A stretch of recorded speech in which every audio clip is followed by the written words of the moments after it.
Halo teman-teman TPDpedia, selamat pagi, selamat siang, selamat sore, dan selamat malam. Kembali lagi di TPDpedia, partner setia belajarmu. Apa kabarnya nih teman-teman? Semoga teman-teman selalu dalam keadaan berkah, bahagia, dan sehat ya. Amin, amin, amin. Konten belajar bareng TPDpedia ini hadir untuk menemani teman-teman mahasiswa yang sedang mempersiapkan ujian kompetensi sejak dini. Dan tentu saja untuk membersamai teman-teman dari teknisi pelayanan darah yang mau tes bidang khususnya untuk ujian CPNS atau P3K. Seperti slogan TPDpedia, partner setia belajarmu. Kami hadir 3 kali dalam seminggu loh, yaitu di hari Senin, Rabu, dan juga Jumat. Gak kerasa ya, kita sudah sampai di episode ke-12. Wow, gimana nih teman-teman? Bagaimana dengan episode sebelumnya? Apakah teman-teman mengikuti dengan baik? Apakah semua soal dikerjakan dengan benar? Sebelum kita mulai sesi belajarnya, tunjukkan dulu dukungan teman-teman semua untuk channel TPDpedia agar kami terus bisa berkembang dengan cara klik subscribe, nyalakan loncengnya, klik like dan komen ya. Ujian kompetensi terdiri dari 180 soal yang harus kita kerjakan dalam waktu 180 menit. Jadi setiap soal hanya dapat jatah perhatian 1 menit aja loh teman-teman. Sebagaimana strategi jitu dalam berperang, latihan jadi faktor utama kesuksesan kita untuk dapat lulus dan dinyatakan kompeten dalam ujian kompetensi. Oleh karena itu, sebelum pembahasan soal kita mulai, TPDpedia memberikan waktu bagi teman-teman semua untuk dapat mengerjakan soal terlebih dahulu agar teman-teman terbiasa memanajemen waktu ke depannya. Oke ya teman-teman, tanpa berlama-lama lagi, stop bengong-bengong, silakan kerjakan soal-soal berikut ini ya. Good luck!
Wow, finish asem ya, luar biasa. Gimana nih teman-teman, 3 soal yang sudah dikerjakan? Apakah 1 menit cukup? Atau kurang gitu ya? Ya teman-teman, pada dasarnya seperti yang sudah disampaikan di awal bahwa satu soal itu teman-teman wajib mengerjakan 1 menit gitu ya. Dan ketika nanti di ujian kompetensi pun juga sama, ada 180 soal yang harus dikerjakan dalam 180 menit. Jadi hari ini atau mungkin yang sudah teman-teman lakukan di episode-episode sebelumnya, ada 3 soal yang harus kalian kerjakan selama 3 menit. Oke, kita sekarang masuk ke pembahasan ya teman-teman.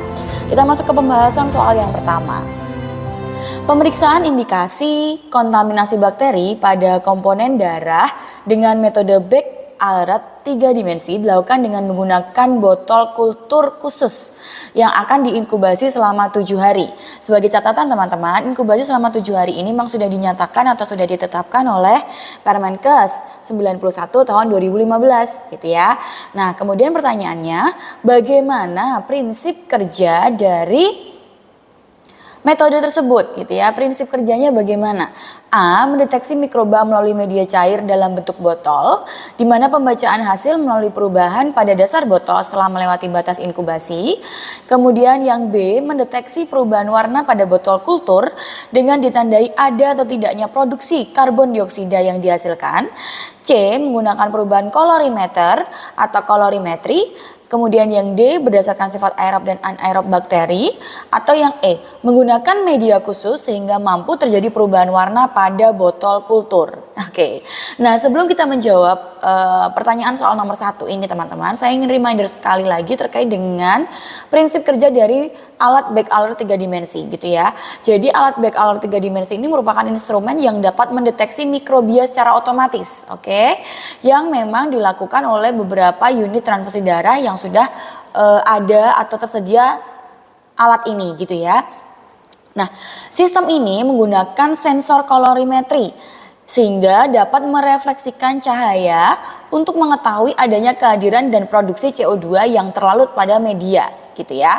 Nah, poin yang ketiga teman-teman, apabila terdapat mikroorganisme yang terkandung pada sampel, maka akan terdapat CO2 yang diproduksi sebagai hasil metabolisme mikrobia dari substrat di media kultur.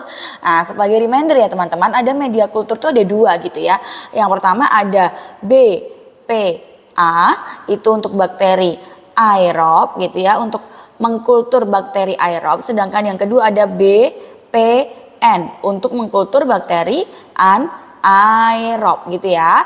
Nah, yang poin keempat gitu ya, adanya produksi karbon dioksida oleh pertumbuhan mikroorganisme sehingga menyebabkan sensor gas permeabel yang berada pada bagian bawah botol kultur berubah warna menjadi kuning gitu ya.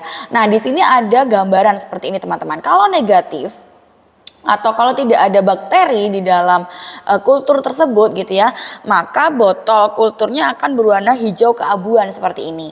Sedangkan kalau dia positif, dia akan berubah warna menjadi kuning gitu ya. Nah, sekarang kita masuk ke pertanyaannya, bagaimana prinsip kerja dari metode Beck Alert tersebut gitu.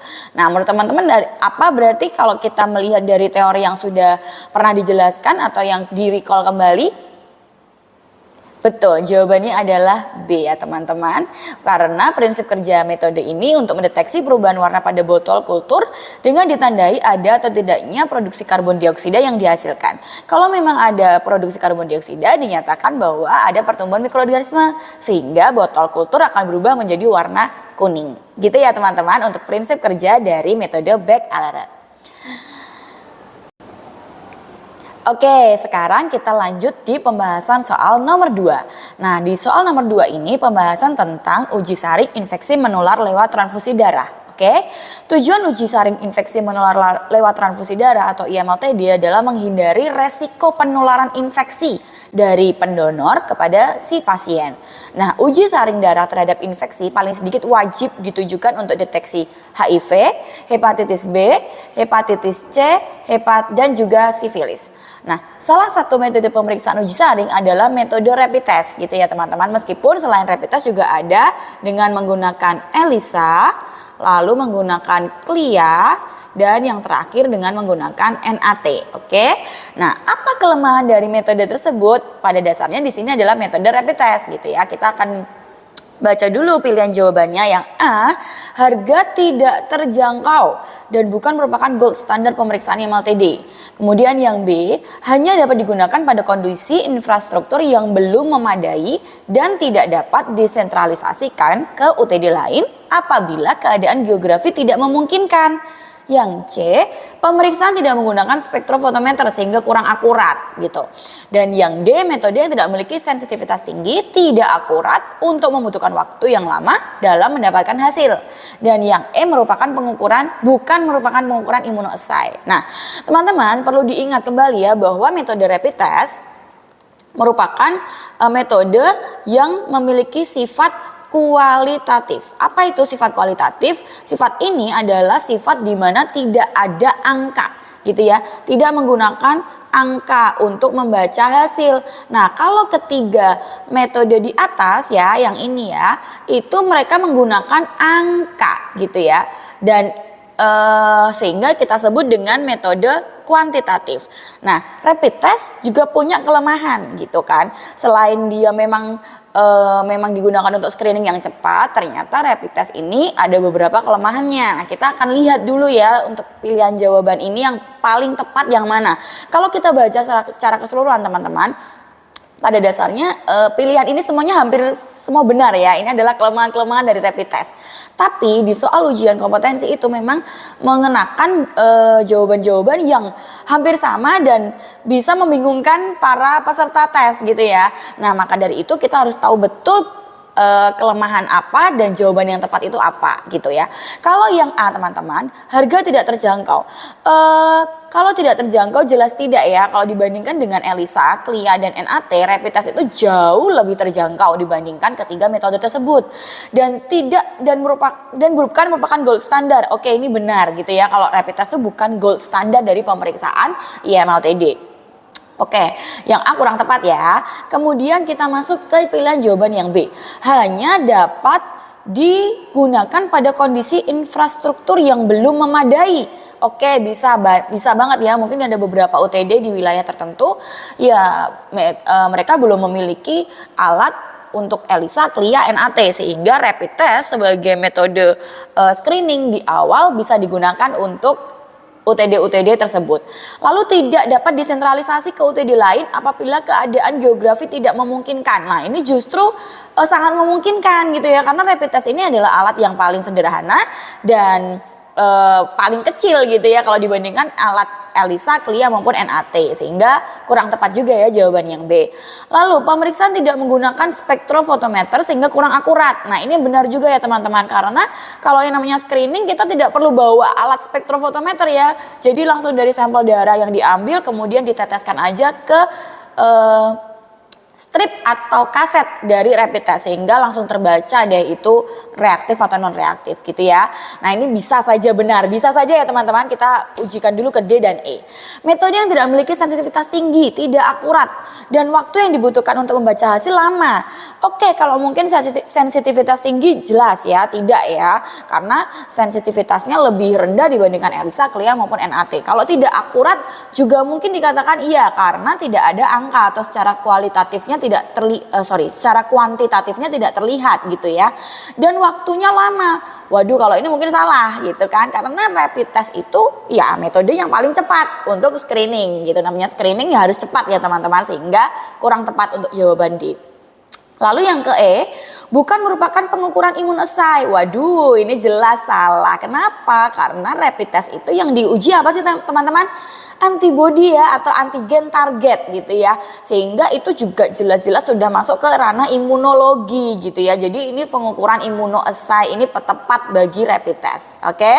Nah, kalau dibandingkan setiap jawaban ini teman-teman, maka jawaban yang paling tepat apa?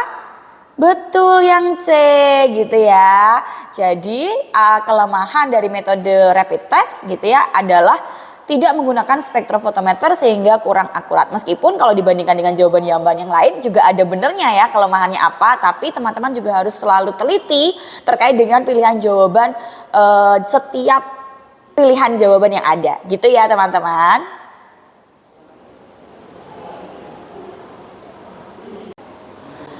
Oke, sekarang kita masuk ke soal nomor 3. Gitu ya, ini soal terakhir, oke. Seorang TPD bertugas di bagian uji saring IMLTD metode CLIA. Ini masih di uji saring ya, kalau tadi pakai rapid test, sekarang pakai CLIA gitu ya. Nah, TPD tersebut menemukan 4 sampel dengan nilai S per CO-nya, yaitu masing-masing 1,2, 1,1, 1,3, dan 1,4. TPD melakukan pemeriksaan ulang nih teman-teman gitu kan, dan hasil pemeriksaannya kok tetap sama gitu. Nah, apa yang harus dilakukan TPD pada kasus tersebut gitu kan? Kita baca dulu nih pilihan jawabannya. Yang pertama A, memusnahkan kantong darah. Yang ke B, memisahkan kantong ke blood bank lain. C, memasukkan pendonor ke daftar cekal. Atau yang ke D, mengeluarkan darah. Dan E, menghubungi atasan atau dokter mungkin di sini ya.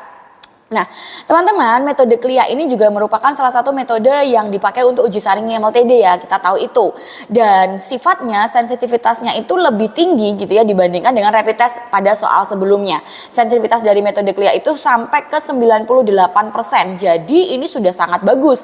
Tapi kita katakan ini belum sebagai gold standar dalam pemeriksaan IMLTD karena kita tahu bahwa setiap saat itu pasti ada perubahan-perubahan dan pasti ada metode-metode baru yang digunakan untuk uji saring IMLTD dan lebih sensitif gitu ya. Nah, apa sih CLIA itu? Ini sebagai recall aja, reminder bagi teman-teman. CLIA adalah metode atau teknik imunoassay yang menggunakan label. Nah, di sini ada label atau indikator reaksi yang berupa molekul apa? Luminescent gitu ya. Molekul luminescent ini biasanya ada di setiap kit reagennya teman-teman. Nah, ini pasti teman-teman yang pakai alat CLIA pasti sudah paham nih ya. Untuk memperkirakan atau menentukan konsentrasi dari suatu sampel yang dianalisis pada sampel rendah dalam darah gitu.